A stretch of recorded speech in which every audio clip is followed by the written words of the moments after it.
ठीक है, तो अभी हम स्टार्ट करते हैं पेरोल के बारे में।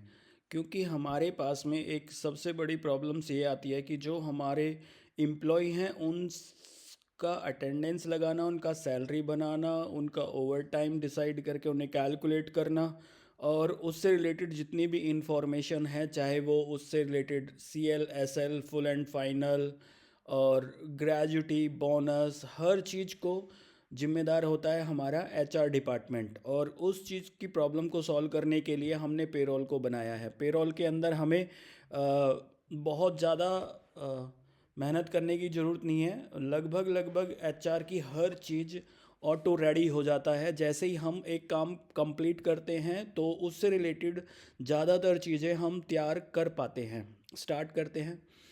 हमारे सामने पेरोल है। पेरोल के पास जब भी हम स्टार्ट करते हैं तो हमें एक पेरोल का हेड बनाना पड़ता है मास्टर के अंदर, कि हम उसे किस कंपनी के लिए बना रहे हैं या कौन से सैलरी हेड के लिए तैयार कर रहे हैं। तो फॉर एग्ज़ाम्पल मैं अभी यहाँ पर एक ईवा कंपनी का नाम लिखूँगा। ईवा ईवा कंपनी में मैंने कुछ एम्प्लॉइयों को डिसाइड किया हुआ है। करना क्या होता है, हमें HR चलाने के लिए यानी पेरोल चलाने के लिए हमें सबसे पहले पेरोल के ऊपर क्लिक करना होगा। यहाँ पर जैसे आप देख पा रहे हैं कि एम्प्लॉय नेम मास्टर, जितने भी एम्प्लॉय का मास्टर है वो सभी यहाँ पर लिस्ट किए जाते हैं, चाहे वो हमारे कॉन्ट्रैक्टर के हैं या हमारे हैं, या हमारी यूनिट 2 में है या यूनिट 3 में है। जितनी भी यूनिट्स हम रन करते हैं उन सभी यूनिट्स के एम्प्लॉइयों को लिस्ट करने की जिम्मेदारी एम्प्लॉय नेम मास्टर में है। एम्प्लॉय नेम मास्टर में जैसे ही हम ऐड करते हैं एक ऑफ़र लेटर ऑटोमेटिकली तैयार हो जाता है, जिसमें हम ये डिसाइड कर जो हमें साइन करके अपने पास में लेना पड़ता है। इसमें हिंदी और इंग्लिश दोनों तरह के आपको मिल जाएंगे। ये पूरा का पूरा कस्टमाइजेबल है। अगर आप इसमें भी कोई चेंज कराना चाहते हैं तो वो भी चेंज हो जाता है। जब हम किसी एक एम्प्लॉय को इंट्रोड्यूस करते हैं विजय ERP पेरोल के अंदर, तो हम उसमें जो भी इंफॉर्मेशंस मांगता है वो सारी चीज़ें हम यहाँ पे डिसाइड करके डाल देते हैं। चाहे वो उसका नॉमिनी है, चाहे वो उसका ESIPF नंबर है, या उसका ब्लड ग्रुप है, उसका बैंक डिटेल्स, क्या हम उसे बेसिक, ये पूरा डमी है जो भी आप देख रहे हैं, इसलिए लाइव डाटा नहीं है। ये हमने किसी एक एम्प्लॉय का एग्जाम्पल डाल के सिर्फ ट्रायल किया हुआ है।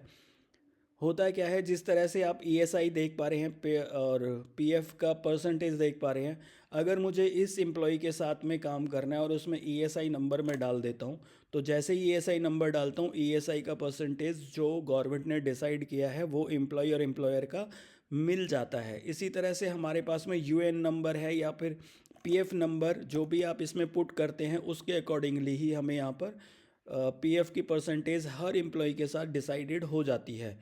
यहाँ पर अगर हम अदर डॉक्यूमेंट हैं जो हम एम्प्लॉय का अपने यहाँ पर रखते हैं, UN नंबर, आधार नंबर, पैन नंबर, कोई भी जो डॉक्यूमेंट एम्प्लॉय चाहता है, हमें बाद में ज़रूरत होती है उन सभी के नंबर, इवन दैट उसका फॉर्मेट की PDF कॉपी भी हम अपने विजय ERP के साथ लिंक कर सकते हैं।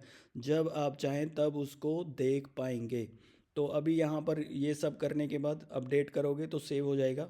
मैं अभी सेव नहीं कर रहा हूँ।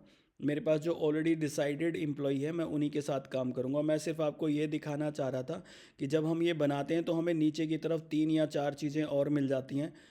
जो इन्फॉर्मेशन हमने ऐड करी है वो उस एम्प्लॉय के फ़ोन नंबर पे चली जाती है और वो वेरीफाई करके हमें वापस बता देता है कि जो उसका स्पेलिंग है या आधार कार्ड नंबर है, वो जो भी कुछ है, अगर वो सही है तो उसे रिप्लाई करके यस कर देता है, और अगर गलत है तो करेक्शन के साथ वो व्हाट्सअप मैसेज रिवर्ट करता है, जिससे हमारे HR के बंदे को बार बार पूछने की या गलत अकाउंट्स में सैलरी ट्रांसफ़र होने वाली प्रॉब्लम्स या गलत अकाउंट्स में ट्रांसफ़र होने वाला PF और ESI अमाउंट से बच सकते हैं। व्हाट्सअप आपको इस चीज़ में बहुत अच्छे से मदद करता है। जैसे ही हम एक एम्प्लॉय का डाटा यहाँ फीड करते हैं तो 8 तरह के डॉक्यूमेंट वो साथ के साथ तैयार कर देता है। कॉन्फिडेंशियल जो भी आप कंपनी के नॉर्म्स होते हैं, एक नॉर्मल हैड्स आपको बना के देता है जिस पे आप साइन करके अपने पास ले सकते हैं। ये चेंजेबल है, आप चाहें तो इसको अपने अकॉर्डिंगली भी चेंज करवा सकते हैं। नेक्स्ट, हमारे पास में दोनों ऑप्शंस होते हैं। अगर मैं ये चाहता हूँ कि जो मेरे अलाउंसेस हैं वो पर डे पे कैलकुलेट हों या हर महीने पे कैलकुलेट हों, तो ये भी हम यहाँ पे डिसाइड कर देते हैं कि जो ये बेसिक है वो पर डे पे कैलकुलेट होनी है कि पर यानी कि मंथ के एंड में कैलकुलेट होनी है। तो ये यहाँ पर एज पर मास्टर ये डिसाइड करने देता है। काम कैसे करते हैं उसके लिए मैं अभी आता हूँ। यहाँ पर हमारी जो भी सैलरी का प्रोसेस होता है, हर महीने की सैलरी प्रोसेस यहाँ पर होगी। जितनी भी रिटर्न्स चाहिए होंगी वो सब हमें यहाँ से दिखाई देंगे। मैं एक आपके लिए कंपनी फ़िल्टर करता हूँ, ईवा। ईवा, और मैं अभी इसमें पूरा साल फ़िल्टर करने वाला हूँ ताकि मुझे ये पता चल सके कि मैंने कब इसमें कुछ काम किया है। ये जनवरी 2025 का कोई डाटा इसके अंदर पंच हुआ पड़ा है। तो यहाँ पर क्या क्या चीज़ हमें मिल जाती है, जैसे आपने देखा था सबसे पहले यहाँ पर एम्प्लॉय नेम मास्टर है। अभी इस कंपनी के यहाँ पर 2 ही एम्प्लॉय हमने ऐड किए हुए हैं जिनका हमने कुछ बेसिक डाला हुआ है। इसी कंपनी का हमने एक सैलरी प्रोसेस किया था जनवरी 2025 के अंदर, और इसमें जब हम अटेंडेंस लगा रहे होते हैं तो इस तरह का फॉर्मेट हमें दिख रहा होता है। जो भी हम सैलरी का प्रोसेस, जैसे राम है, अगर मैं उसका पे डेज लगाता हूँ 24 और उसका कहता हूँ जी वीकली ऑफ है 4, तो ये उसके अकॉर्डिंगली आपको पे डेज 28 निकाल के दे दिए और कैलकुलेट करने से उसका सैलरी कैलकुलेट करके दे देगा तुरंत। और रजिस्टर यहाँ से मिलता है जो कोड के अकॉर्डिंग है, उसकी समरी सीट नीचे ही मिलेगी। ईएसआई, पीएफ, लेबर वेलफेयर, तीनों चीज़ों को साथ के साथ बना देता है। और यहाँ पर आपको एक्सेल के कोड के हिसाब से दे देगा कि आप अगर एक्सेल जैसा चाहते हैं तो वो भी आपको बना के देगा। प्रिंटेबल है हर चीज़। ओटी सीट को यहाँ पर मिलेगी, जो ओटी अगर इसमें डला होता तो यहाँ पर उसको कैलकुलेट करके दे देता, ये अलग से मिल जाता है। TPT, bank slip, salary slip भी दो तरह से हैं। एक तो आपको जो एम्प्लॉय को देनी होती है हर महीने, तो ये A4 साइज़ पर 3 या 4 निकल के आ जाती हैं, और इसी तरह से सैलरी स्लिप 2 है जो कि A4 साइज़ पे सिर्फ एक ही सैलरी स्लिप निकलती है, लेकिन इसके अंदर एवरी वन थिंग्स डिसाइडेड होती है जो एक एज़ पर गवर्नमेंट नॉर्म चाहिए। कोई अगर एरर्स आपको नज़र आता है तो वो यहाँ पर वो डिसाइड करके देता है कि इसमें क्या गलती है या कुछ है, तो वो भी ये निकाल देता है तुरंत के तुरंत। यहाँ पर अगर हम बात कर रहे हैं तो अटेंडेंस, इसके बाद में हमें दिखता है मंथली रिटर्न्स। जितनी भी तरह की रिटर्न्स है, चाहे लोन रिकॉर्ड्स है, वर्कमैन रिकॉर्ड्स है, form 13, 14, service, OT, advance, damage, fine, accidental, left, join, ESI, PF और LWF और बोनस सी, ये ये सब के सब रजिस्टर आपके द्वारा लगाई गई अटेंडेंस, बनाई गई सैलरी सीट के बेसिस पर डिसाइड हो जाते हैं। यहाँ पर क्या होता है, लोन रिकॉर्ड्स में फॉर्म सी नील मिल गया आपको। इसी तरह से वर्कमैन है जो आपको मिलेगा पूरा रिकॉर्ड। एग्जिट, इसी के साथ आपको मिल जाता है फॉर्म 13, फॉर्म 14। जो भी आपको देखना है उसे पॉज करके भी देख सकते हैं, ऐसा कुछ नहीं है, मैं आप ही के लिए इसे दिखा रहा हूँ। अगर कुछ ऐसा है तो ओटी का तो सिर्फ कुछ बना ही नहीं था तो नील आएगा। डैमेज एडवांस का है, कोई डैमेज रजिस्टर है तो वो मिलेगा आपको। फाइन रजिस्टर है तो वो मिल जाएगा, एक्सीडेंटल है तो वो भी मिलेगा। यानी कि आप जो हर महीने आपको चाहिए वो सब का सब यहाँ पे डिसाइडेड आपको मिल जाएगा, आपको अलग से कोई मेहनत नहीं करनी है। लेबर वेलफेयर, जॉइनिंग, लेफ़्ट, इस महीने में कौन कौन लेफ़्ट हुए थे, इस महीने में कितने ज्वाइन हुए हैं, इस महीने के अंदर कोई भी आपका बोनस अगर बनता है तो वो सब कुछ मिलेगा आपको तुरंत के तुरंत। बोनस दो तरह से निकलेंगे, एक आप साल का भी निकाल सकते हैं, उसमें कोई प्रॉब्लम नहीं है, एरियर का भी सिस्टम बताऊंगा। अभी हम लोग इससे आगे चलते हैं। जो भी आपने सैलरी कैलकुलेट करी है, अगर हम ईएसआई देखना चाहते हैं तो इस वाले टैब में आपको कंप्लीट मिलेगा। एक आपको ईएसआई की पूरी सीट मिलेगी, उसके नीचे आपको समरी भी मिलती है। अगर आप चाहते हैं नहीं मैं तो सिर्फ समरी देखना चाहता हूँ तो यहाँ पर आपको सिर्फ समरी मिलेगी। इसके साथ में आपको अगर ये कहते हैं जी नहीं हमें तो एक रिटर्न्स चाहिए, रिटर्न्स के अकॉर्डिंग जो एक्सेल की सीट होती है उसमें डाटा फिल करना है, तो हमने उस फॉर्मेट को डिज़ाइन किया है। एक आप चाहते हैं कि आपके पास में 3 या 4 तरह की यूनिट हैं लेकिन सारी यूनिट का डाटा आप एक साथ देखना चाहते हैं क्लब करके, तो ये आपको ऑल वाला बटन्स क्लब करके सभी का एक साथ दिखा देगा। ESI नंबर, समरी भी ऐसे ही ऑल करके दे देगा जो आपने समरी सीट देखी थी।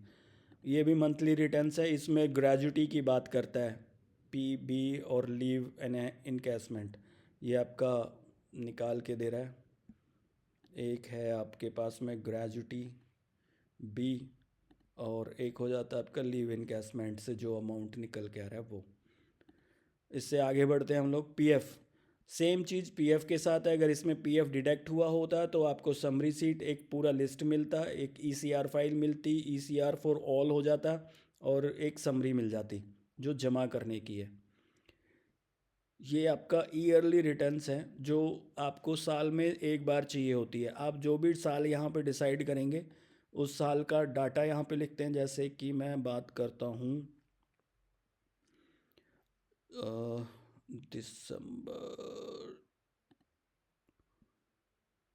दिसंबर 2025 या जनवरी 2000 से लेकर के दिसंबर 2025, ये एक साल का डाटा मैं देखना चाहता हूँ ईवा का। चाहे वो मैं सैलरी रजिस्टर देखूँ, ये सारे रजिस्टर आपको रेडी मिलेंगे।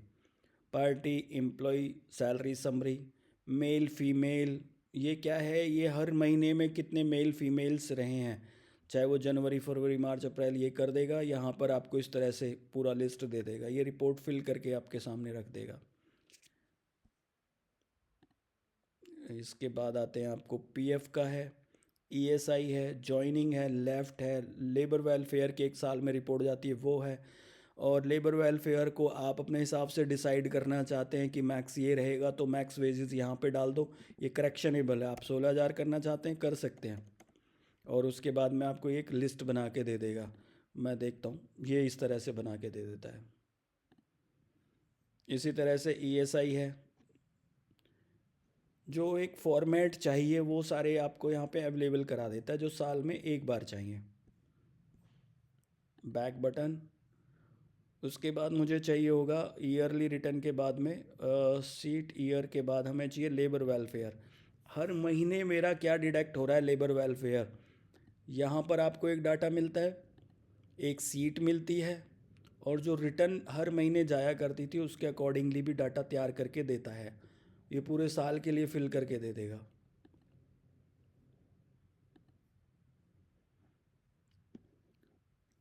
OT सीट समरी, अगर हम कहते हैं सिर्फ मुझे OT सीट ही देखना है तो उस केस में सिर्फ आपको OT के लिए जो ESI PF समरी, एक सैलरी, ये निकाल के देगा आपको, OT प्लस सैलरी। अच्छा, ये सिर्फ आपको समरी दे रहा है जो ग्रॉस यानी कि उनका टोटल समराइज है, इसमें सैलरी का डिटेल नहीं है, सिर्फ समरी है उस महीने की जो कि आपकी सैलरी की है, OT की है, और OT प्लस सैलरी है। इस तरह से आपको निकाल के दे देता है। और यहाँ पर आपको मिलेगा फुल एंड फाइनल। अगर आप फुल एंड फाइनल करते हैं किसी एम्प्लॉय का तो यहाँ पर रेडी फॉर्मेट आपको मिल जाता है जिसमें आप इस तरह का देख पाएंगे। मैं एक आपको प्रॉपर उसमें स्ट्रक्चर में दिखाता हूँ, क्योंकि जब तक हम प्रिंट नहीं लगाते वो CSS नहीं लगाता है। लैंडस्केप, पोर्ट्रेट, जो मर्जी आप फॉर्मेट लगाएं, तो इस तरह का फॉर्मेट है। इसमें आप देख पाएंगे जिसमें आपकी कंपनी का नाम और वो सारे पैरामीटर्स जो रिक्वायर्ड होते हैं वो सब यहाँ भरे होते हैं। आपके चेक नंबर वगैरह, सिग्नेचर, विटनेस सब आ जाता है। बैक, डेट ऑफ नेट पे वगैरह ये खुद निकाल देता है, ज़्यादा चीज़ें कैलकुलेट हो जाती हैं। फुल एंड फाइनल CL और SL। अब सबसे बड़ी प्रॉब्लम क्या होती है कि हम जब भी स्टार्ट करते हैं तो हमें ये नहीं पता होता है कि सॉफ्टवेयर को कि उसके अभी कितने बैलेंस है, या फिर कोई नया एम्प्लॉय आता है तो हम उसको डिसाइड कराते हैं कि हम इसको इतना देने वाले हैं। CL, SL, EL आपका अर्निंग है, उसका एक कैलकुलेशन है, वो मैं आपको प्रोवाइड कर दूंगा। अभी सबसे पहले यहाँ पर चलते हैं।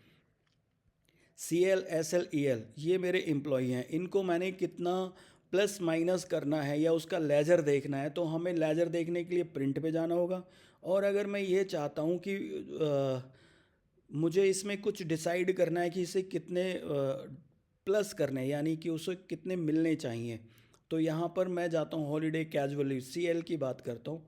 यहाँ मैं OP भी कर देता हूँ, कितने प्लस करने हैं कि इतने मुझे इसे देने हैं, मैंने कहा 5 देने हैं। ये आप HR अपने आप डिसाइड कर पाता है। अगर कोई माइनस करना होता तो यहाँ पे माइनस करने का प्रोविज़न है, इसमें कुछ ज़्यादा नहीं है, सिर्फ आपको ये देना है कि कितनी सिक लीव मिलेंगी उस ड्यूरेशन में, तो उसको आप यहाँ प्लस कर देंगे। मान लो आपने कहा जी कि इस साल उसे 3 सिक लीव दे सकते हैं हम, एलिजिबल है। अर्न लीव है वो डिसाइडेड होती है, लेकिन अगर उसकी सैलरी किसी और सॉफ्टवेयर में बनी है और आप इस सॉफ्टवेयर में सैलरी बनाना शुरू करते हैं, तो EL का एक ओपनिंग बैलेंस होता है जो आपको यहाँ पे डालना पड़ेगा। तो वो यहाँ से आप EL को सेलेक्ट करेंगे, यहाँ पर उसका कोई भी नाम देंगे और यहाँ पे प्लस करके बता देंगे कि इसको कितनी EL पेंडिंग है जो आप इसे देने वाले हैं। बाकी तो जब इसमें सैलरी कैलकुलेट होगी तो उसके अकॉर्डिंगली ये आपको EL कैलकुलेट करके एक लेजर में दे देगा, वो भी मैं अभी आपको दिखाता हूँ। फ़िलहाल मैंने आपके सामने ये CL, SL और EL का डाल दिया है। और यहाँ पर जब मैं एक रजिस्टर देखता हूँ जो प्रिंट करने के लिए, तो यहाँ पर वो बता भी देता है कि इस तरह का फॉर्मेट आपने डिसाइड करा या ये आप देने वाले हैं। और जब जब यहाँ पे सैलरी बनती जाएगी तो उस हिसाब से उसे माइनस भी करेगा, जब आप उसमें कोई सिक लीव दे रहे हैं या फिर कैजुअल लीव दे रहे हैं तो वो वहाँ से माइनस भी करेगा। कोई हॉलीडेज़ है तो वो भी करेगा। साल में जो हॉलीडेज़ होती हैं वो आप गजेटेड हॉलीडे वो भी आप यहाँ पे डाल सकते हैं, ये उसके हिसाब से काम करता है। अब अर्न लीव की बात करें तो अर्न लीव के लिए वहाँ पर भी था, यहाँ पर भी मैं आपको दिखा देता हूँ। फॉर एग्ज़ाम्पल फरवरी के अंदर मैं जाता हूँ ईवा का, तो ये मुझे बताएगा कि कितना उसने अर्न किया और कितना उसे, देखें अर्न का नहीं दिख रहा है इसमें। वैसे यहाँ पे एक अर्न टेकन होता है, कितना उसने लिया, कितना उसने रिसीव किया, इशू, टेकन एंड बैलेंस, इस तरह से वो डिसाइड करके दे देता है। अभी जनवरी 2026 में मैंने 8 डाले थे तो 8 इसने ले लिए हैं as a opening balance.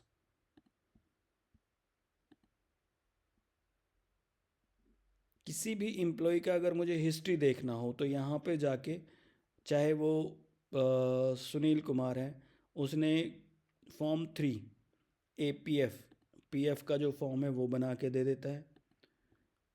Branch में कौन कौन से ब्रांच में उसने काम किया वो दिखा देता है, एक से ज़्यादा अगर ब्रांच में। सैलरी, कौन कौन से महीने में उसकी सैलरी बनी है फॉर द मंथ ऑफ, वो भी निकाल के देगा। अगर आप ये चाहते हैं PF का रिकॉर्ड तो वो भी दे देता है, ESI का रिकॉर्ड वो भी दे देता है, ताकि आपका कोई डिस्प्यूट ना हो आपके सैलरी रजिस्टर ने कब कब किसको कितना ESI PF में कवर किया है वो सब निकाल के देगा। लेबर वेलफेयर भी निकाल देगा। कन्फ्यूज़न को ख़त्म करने का काम किया है हिस्ट्री, एम्प्लॉय हिस्ट्री ने।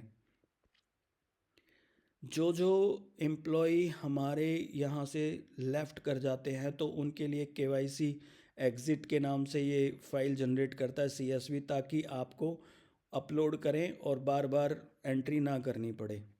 लेकिन उसके लिए पहले आपको यहाँ पे लेफ़्ट दिखाना पड़ता है। इसी तरह से जितने भी लेफ़्ट एम्प्लॉय आप यहाँ लेफ़्ट कर देते हैं, यहाँ पे एक लेफ़्ट करने का ऑप्शन है, लेफ़्ट करने का प्रोविजन यही था, वर्किंग। जब आप यहाँ जाते हैं तो उसे लेफ़्ट करने के लिए बोल देता है आर यू वर्किंग, नो अब ये काम नहीं करेगा। ये है डेट ऑफ लेफ़्ट, रीज़न क्या था, रिमार्क और अपडेट। जब आप इस एम्प्लॉय को यहाँ पर लेफ़्ट कर देते हैं, जैसे मैं ट्राई करके ऐड कर देता हूँ, तो ये क्या करता है कि इस वाले एम्प्लॉय को इस यहाँ से तो निकाल देगा, लेकिन लेफ़्ट वाले कॉलम में डाल देगा यहाँ पर। अगर गलती से लेफ़्ट हो गया या मैनेजमेंट ने चाहती है कि उसे वापस रिटेन कर ले सेम टाइम पर, कोई भी रीज़न हो, तो आप इस यहाँ से उसे वापस भी ला सकते हैं। सिंपल, ओ सॉरी यहाँ से नहीं, उसके लिए आपको ये वर्किंग में जाना पड़ेगा और वर्किंग यस दिखाना पड़ेगा। जो भी है अभी तो जो लेफ़्ट है वही रहेगा, लेकिन वहाँ जॉइनिंग डेट पहले वाली ही रहती है। अगर आप बदलना चाहते बदल सकते हैं, लेकिन सेम कोड पर उसे वापस लाइव कर लेंगे हम।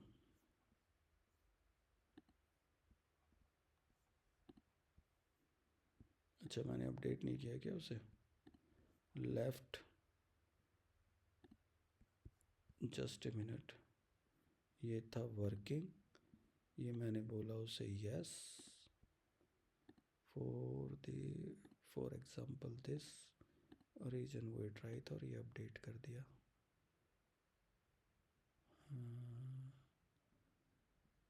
दैट्स मीन इसकी एंट्री फिर से ही करनी पड़ेगी।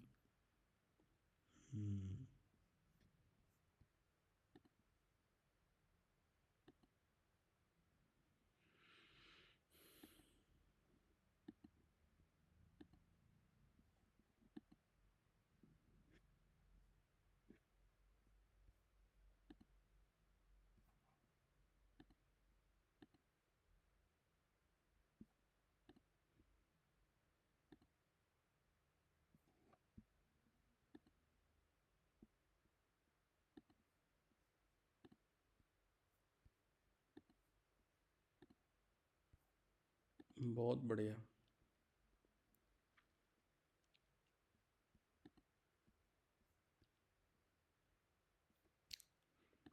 मैं गलत था, मैं दोबारा कर देता हूँ। यहाँ से मुझे सिर्फ यस करके अपडेट करना है, यहाँ से मुझे जाना है और यस करना है, तो ये वापस अपनी जगह पे पहुँच जाएंगे मास्टर में।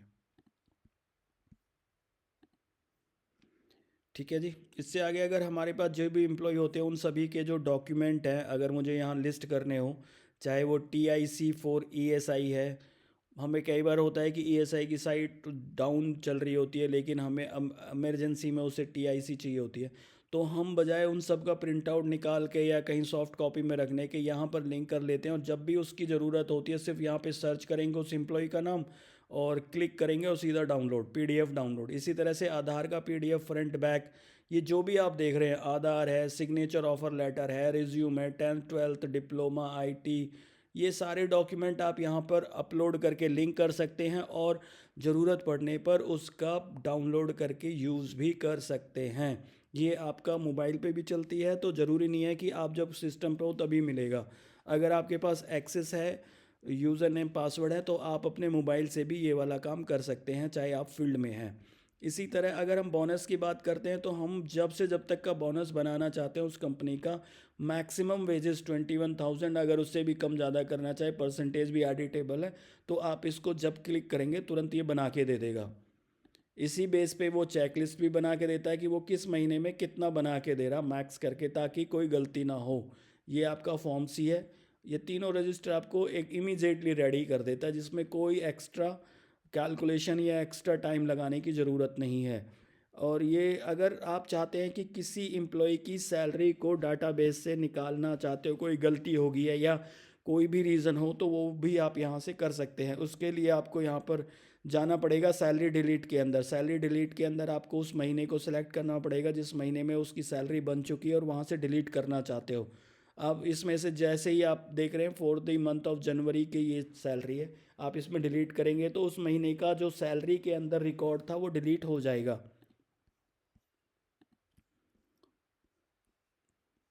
इसमें फिर हमें कई बार ज़रूरत होती है कि जो हमारा एम्प्लॉय का कोड है जैसे 003 है, लेकिन यहाँ पर S नहीं लगा हुआ है और मैं उसमें S लगाना चाहता हूँ, तो क्योंकि वो कई जगह पर उसकी पोस्टिंग हो चुकी होती है, तो उसके लिए हमने ये एक एम्प्लॉय कोड को बनाया हुआ है कि यहाँ पर आप एक S लिखें और अपडेट कर दे, तो जो जहाँ पर भी इस एम्प्लॉय के कोड को यूज़ किया गया होगा ये वहाँ पर हर जगह जाके उसे नोट करा देगा, यानी कि रिप्लेस कर देगा। ठीक इसी तरह से अगर हम कहें कि हमारे पास में जो ESI PF है और हमने कब उसे डिपॉजिट किया, क्योंकि हम कई बार ऐसा होता है कि टाइम से पहले भी डिपॉजिट कर देते हैं, टाइम के साथ भी करते हैं और टाइम के बाद भी हो जाता है कई बार, तो उन सब की डेट डालने के लिए आपको यहाँ पे ESI PF की डिपॉजिट डेट में जाना है। अगर आप ESI का करना किया है तो यहाँ पे क्लिक करेंगे, कौन सी डेट में आप डिपॉजिट कर रहे हैं, कोई रिमार्क है तो वो डाल दें, देन अपडेट कर दें। ये वाली डेट आपको ESI डिपॉजिट वाले रजिस्टर में भी दिखेगी, रिफ्लेक्ट करेगी हर महीने में कौन सी डेट में क्या क्या आपने कब कब डिपॉजिट करा, ESI भी और PF भी दोनों। अटेंडेंस रजिस्टर, आप जो अटेंडेंस रजिस्टर मैनुअल बनाते हैं जहाँ पे एब्सेंट और प्रेजेंट लिखते हैं, उस वाले रजिस्टर को आप यहाँ पर भी बना सकते हैं, जिसमें आपको कोई ज़्यादा नहीं करना है। सिंपल आपको अटेंडेंस रजिस्टर में जाना है, अटेंडेंस रजिस्टर के अंदर आपको प्लस आइकन दबाना है। कौन सी कंपनी, मैंने अभी जैसे बोला था ईवा, ईवा के लिए मैं बात कर रहा हूँ। For the month of January क्या कर रहा हूँ, ब्लैंक रिकॉर्ड बना दिया। तो यहाँ पर आप इसमें चालू कर सकते हैं, ये आपके सामने ओपन है। अगर आप मैनुअल नहीं करना चाहते तो एक टेम्पलेट दिया होता है जो एक्सपोर्ट करने से मिल जाएगा, और उस टेम्पलेट को भर के इंपोर्ट करेंगे तो ये ऑटोमेटिकली उसे फिल कर देगा।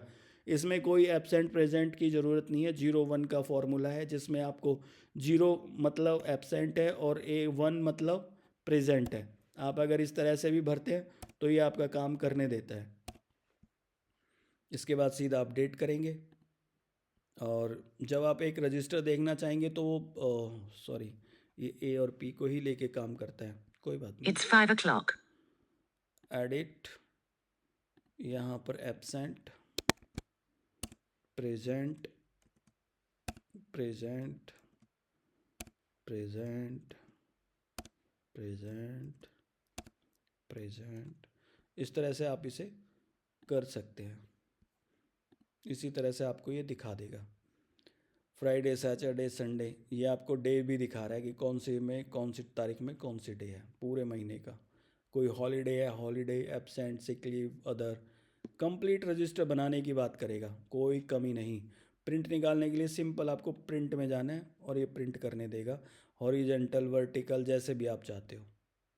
साइज़ भी कम ज़्यादा हो जाता है, ऐसा नहीं है कि आपने ये 120 से छोटा करोगे उतना ही आता चला जाएगा। A4, क्योंकि इसमें साइज़ का बहुत बड़ा मैटर है, आप अगर जैसा साइज़ चाहेंगे वैसा ही मिलेगा आपको।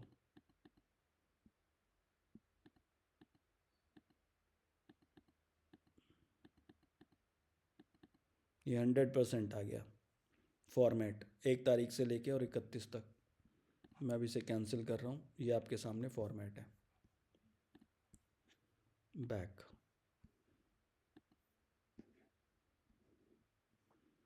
अटेंडेंस रजिस्टर, अगर ये कुछ एडवांस है जो एडमिन के पास ही होते हैं राइट्स।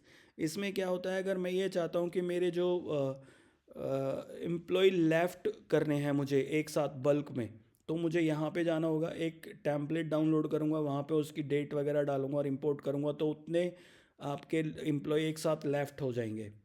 इसी तरह से अगर आप चाहते हो कि बल्क में आपको यूएन नंबर चेंज करने हैं, तो आपने सिंपल एक्सपोर्ट करना है, उन सभी के यूएन नंबर चले जाएंगे, और वहाँ पर कोई चेंज करने के बाद इंपोर्ट करोगे तो इंपोर्ट करने देगा। यहाँ पर आप आधार नंबर क्या क्या करने देता है मैं बता देता हूँ आपको। UAN number, Aadhaar, date of birth, date of joining, ये इनमें से आप एक एक करके भी कर सकते हो और एक साथ सारा का सारा फॉर्मेट भी इंपोर्ट करा सकते हो। इंपोर्ट रेट एम्प्लॉय, अगर हमारे बल्क में रेट चेंज हुए हैं, बेसिक में चेंज आए, किसी में भी चेंज आए, जो भी आप यूज़ करते हैं, तो उस केस में आपको एक एक्सपोर्ट पूरी लिस्ट बना के दे देगा CSV में। आप वहाँ पे चेंज करेंगे और इंपोर्ट करेंगे, वो तुरंत के तुरंत सभी में चेंज कर देगा उस यूनिट के अंदर, ना कि सभी एम्प्लॉयों में। इसमें इम्पोर्टेंट होता है आपका एम्प्लॉय कोड। ठीक इसी तरह से अगर मैं ये चाहता हूँ कि मेरा फर्स्ट टाइम डाटा जो है, मैं सैलरी इसमें डालना चाहता हूँ, तो बल्क में आप इंपोर्ट कर सकते हैं पूरी कंपनी का। इसमें फॉर्मेट थोड़ा बड़ा होता है, उस फॉर्मेट के अकॉर्डिंगली आपने पूरा डाटा अरेंज करके एक्सेल सीट में डालना पड़ता है, और फिर विजय ERP उसे फ़िल्टर करता है और कैलकुलेट करके इसके अंदर डाल देता है। अगर कोई एरर्स है तो वो आपको लिस्ट में तुरंत पॉपअप कर देगा। ये हमारा एक सैलरी का मॉड्यूल था, जहाँ पर आप लगभग लगभग हर जगह पर, हर डिपार्टमेंट की स्टैच्यूटरी रिपोर्ट्स को और ऑटोमेशंस के साथ हमने इसमें कोशिश करी है देने के लिए। यहाँ मैं एक चीज़ और बताऊँगा, कुछ हमारे पास में ऑटो मेल्स होती हैं, जैसे अगर कोई एरर्स है, जैसे डुप्लीकेट एम्प्लॉय नेम्स, अगर कोई इस तरह के इंपोर्ट हो जाते हैं या गलती से बन जाता है किसी भी कारण से, तो आपको अलर्ट मेल आएगा, जो भी आप डिसाइड करेंगे ईमेल एड्रेस उसके ऊपर, और आप उसको करेक्शन कर सकते हैं। ऐसा ज़रूरी नहीं है कि आप सॉफ्टवेयर के अंदर जाएं तभी आपको गलती का पता चलेगा। हमारा विजय ईआरपी खुद कैपेबल है उन गलतियों को ढूंढने के लिए और उनका मेल जनरेट करके आपको मॉर्निंग में 7:30 आपके ईमेल बॉक्स में डालने के लिए। Thank you.